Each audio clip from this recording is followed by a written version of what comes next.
જો પ્રથમ કરે આ ત્રણ તત્વની અંદર નવ બને છે દેશ ધર્મ અને ધર્મ એમાં પ્રથમ દેવ તત્વ છે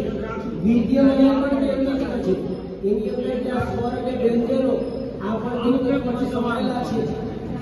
જેમ તમે વર્ણન કરે એ પ્રમાણે આવે છે છેલ્લે નવાનું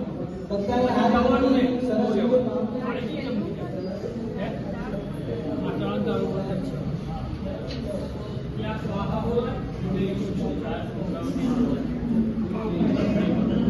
ચલો